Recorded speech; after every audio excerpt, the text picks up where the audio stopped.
Social media के मेरे दोस्तों, आपको सादर नमस्कार। मैं आपसे फिर एक बार ये आग्रह कर रहा हूं कि वीडियो को पूरा सुना करें। आधा अधूरा वीडियो सुनने की उतावली में आप किसी भी विमर्श तक कैसे पहुंच पाएंगे। खैर दोस्तों, मैं पहले बलात्कार पर अपनी बात साझा करूंगा।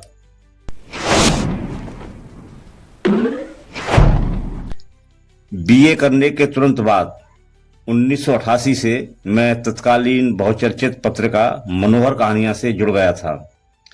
मेरे द्वारा लिखी जाने वाली अपराध कथाएं इसमें छपने लगी थीं और 1993-94 में यह प्रकाशन बंद हो गया था। तो मैं फिर इलाहाबाद से ही प्रकाशित होने वाली दूसरी पत्रिका नूतन कहानियां के लिए रिपोर्टिंग और लेखन करने लगा। यहाँ मैं 2015 तक काम करता रहा। 2015 से यह पत्रिका भी बंद है। खैर दोस्तों, मैं ये सब इसलिए आपको बता रहा हूं कि करीब 27 साल की इस पत्रकारिता में 1000 के आसपास मेरी रिपोर्ट कथाएं प्रकाशित हुई हैं। इनमें काफी कुछ कथाएं बलात्कार पीड़िताओं की भी थीं। मैं आपको सच बता रहा हूं कि दोस्तों, कि बलात्कार पीड़िताओं से बात करना, उनसे घटना का ब्यौरा लेना, घटना को जानना और उनके दर्द को समझना मुझे बहुत ही अजीब लगता था। मैं बहुत ही असहज हो जाता था और संकोच से भर जाता था। पुरुष द्वारा स्त्री पर कई तरह के अत्याचार और अपराध किए जाते हैं, लेकिन बलात्कार एक ऐसा कुकृत्य है जिसे अपराध या अत्याचार कहने से भी बात पूरी नहीं हो पाती, क्योंकि कोई भी अपराध या अत्याचार बहुत लंबी उम्र नहीं जीते, लेकिन बलात्कार एक ऐसा राक्षस है जो कभी नहीं मरता। वह स्त्री के दिल में हमेशा मौजूद रहता है और उसे हमेशा घायल करता रहता है। कोई भी बड़े से बड़ा मनोविद उसकी मनोदशा को सही सही नहीं समझ सकता। इसलिए दो लोगों को मैं हमेशा ही नफरत के पायदान पर खड़ा होकर देखता हूं। एक तो बलात्कारी और दूसरा है अपहरणकर्ता। चलिए दोस्तों, मैं अब आगे बढ़ता हूं। इस वीडियो का मेरा इकलौता प्रश्न यही है कि बलात्कारी के साथ क्यों खड़े हैं प्रेमानंद। लेकिन इस सवाल की भूमिका को समझना भी बहुत जरूरी है। अब मैं थोड़ी सी चर्चा अध्यात्मवादियों पर करता हूं। दोस्तों, आज का हर साधु महात्मा, संत या कथावाचक यही प्रचार करता है कि वह अध्यात्मवादी है, यानी कि वह अध्यात्म के रास्ते पर है। हालांकि अध्यात्म मनुष्य जीवन की एक साफ सुथरी और बड़ी ही श्रेष्ठ धारा है। इसका किसी भी धर्म से जरा सा भी वास्ता नहीं है। यह तो बस परमात्मा के प्रेम की गहनतम अनुभूति है। लेकिन अब क्या करें, कर्मकांड और कथा वाचन करने वाले भी खुद को अध्यात्मवादी कहते हैं। ऐसे ही एक अध्यात्मवादी थे, या फिर हम कहें कि हैं, वो है आसाराम। 1993 में आसाराम आगरा में आए थे। कोठी मीना बाजार के विशाल मैदान में उनकी 5 दिवसीय कथा का आयोजन था। पत्रकार के नाते मैं उनसे मिलने गया था। वहां का तमाशा मुझे बहुत ज्यादा अखर रहा था। लोगों को सामूहिक गुरु दीक्षा दी जा रही थी। लाइन लगाकर लोग खड़े थे। उन्हें आसाराम एक एक करके गुरु दीक्षा दे रहे थे और गुरु मंत्र कान में बता रहे थे। और दीक्षा के नाम पर लोगों को माला, कंठी जैसे कुछ सामान भी रुपयों में बेचे जा रहे थे। मैंने आसाराम से कहा कि कोई गुरु बिना शिष्य को जाने गुरु दीक्षा कैसे दे सकता है। रामकृष्ण परमहंस ने तो केवल विवेकानंद को ही इस योग्य माना था कि वह उनके शिष्य हो सकें। इस पर आसाराम ने कहा कि तू हमें सिखाएगा, हमारी सीधे भगवान से बात होती है। मैं तब समझ गया था कि यह अहंकारी आदमी है, इससे बात करना बेकार है। मैं यह तो समझ गया था कि यह आदमी पाखंडी है, ढोंगी है और शातिर है, क्योंकि मेरे एक परिचित एक ऐसे व्यक्ति ने भी गुरु दीक्षा ले ली थी जो कि व्यभिचारी, शराबी और जुआरी था। 4-5 दिन बाद मेरा लेख आगरा के अमर उजाला में प्रकाशित हुआ आसाराम की सामूहिक गुरु दीक्षा पर। तो आसाराम के 8-10 चेले मेरे घर आए और वाद विवाद झगड़ा करके फिर वो चले गए। उन दिनों आसाराम का खूब जलवा था। आस्था टीवी पर इनके प्रवचन आते रहते थे। देश भर में 450 से अधिक इनके आश्रम थे। लाखों लोग इनसे जुड़े हुए थे। लाल कृष्ण आडवाणी, नरेंद्र मोदी जैसे बड़े नेता इनसे आशीर्वाद लेने आते थे। इनका साबुन, शैम्पू, धूप बत्ती, अगरबत्ती, दवाओं आदि का व्यापार भी खूब चलता था। इस जलवे से दोस्तों मैं कभी भी प्रभावित नहीं हुआ। मैंने आसाराम को न कभी संत माना, न साधु महात्मा और न ही अध्यात्मवादी।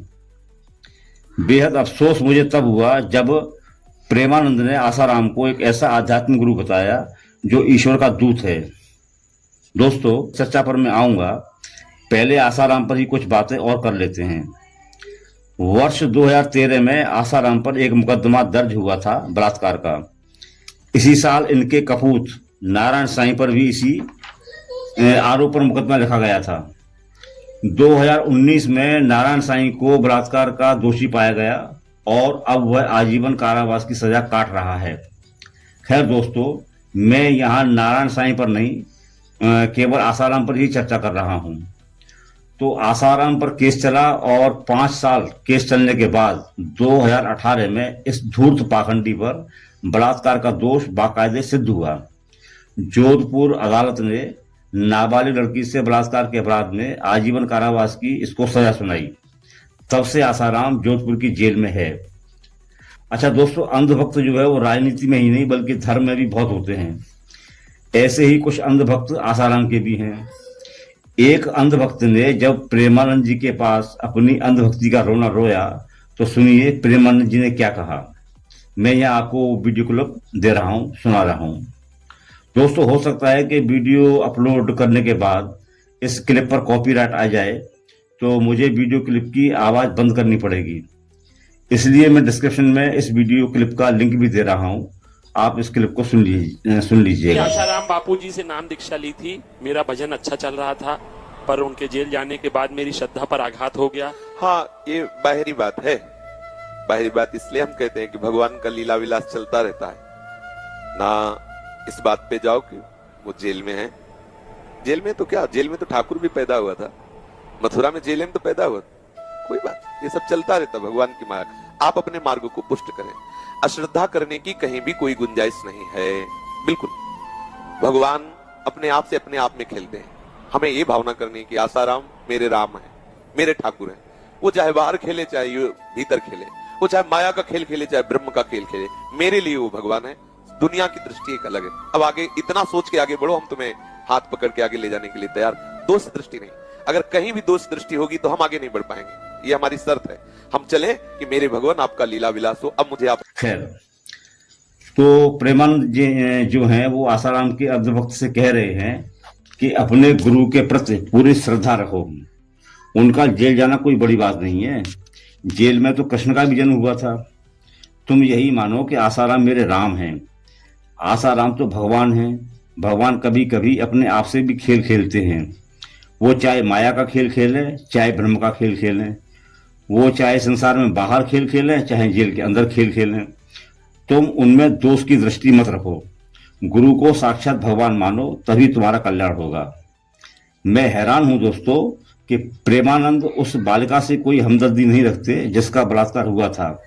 और ये प्रेमानंद कह क्या रहे हैं कि आसाराम माया का खेल भी खेलते हैं और ब्रह्म का खेल भी खेलते हैं। तो पहली बात तो ये कि आसाराम कोई ब्रह्म का खेल नहीं खेलते, या आसाराम ने कोई ब्रह्म का खेल नहीं खेला। वो जेल में खुशी खुशी नहीं है। उन्होंने हाई कोर्ट और सुप्रीम कोर्ट तक कई बार जमानत की गुहार लगाई, लेकिन हर बार उनकी जमानत अर्जी खारिज की गई। खबरें तो ऐसी भी आती रही हैं कि आसाराम के गुंडों ने लड़की और उसके परिजनों को धमकाया भी कि केस वापस ले लो। प्रेमानंद कह रहे हैं कि आसाराम तो माया का खेल खेल रहे हैं। तो माया तो जगत की होती है दोस्तों। माया में फंसकर ही तो लोग अपराध कर बैठते हैं। तो आसाराम ने लड़की के साथ जो बलात्कार किया वह भी माया का खेल था क्या?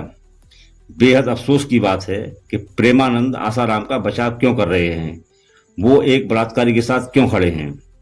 जहां तक गुरु की बात है तो वह एक आध्यात्मिक तत्व है जो हमें सिर्फ परमात्मा से मिलता है।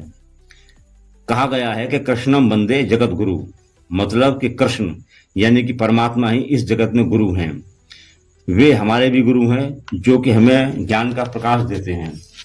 कोई मनुष्य भी हमारा गुरु हो सकता है, लेकिन अंततः तो हमारा संबंध परमात्मा से ही है। कई ऐसे आध्यात्मिक लोग हुए हैं जिनका कोई गुरु जो है कोई मनुष्य नहीं था, उन्होंने परमात्मा से ही गुरु का मार्गदर्शन पाया। प्रेमानंद जो हैं वो आसाराम के अंधभक्त से यह भी कह सकते थे कि तुम सिर्फ परमात्मा को गुरु मानो, मनुष्य रूपी गुरु में कभी भी विकार आ सकता है, मनुष्य को पहचानना असंभव है। आप इस बारे में क्या सोचते हैं दोस्तों? कमेंट बॉक्स में अपनी राय जरूर दीजिए। और आज की चर्चा में बस मैं इतना ही कहना चाहता हूं, और मेरा आग्रह है कि आप मेरे चैनल पर जाएं, वहां और भी जो वीडियो हैं उनको सुनें। और अंत में मेरा आग्रह है कि मेरे चैनल को आप सब्सक्राइब करें, घंटी का बटन दबाएं और इस वीडियो को ज़्यादा से ज़्यादा शेयर करें। आपका बहुत बहुत आभारी, सुनीत गोस्वामी।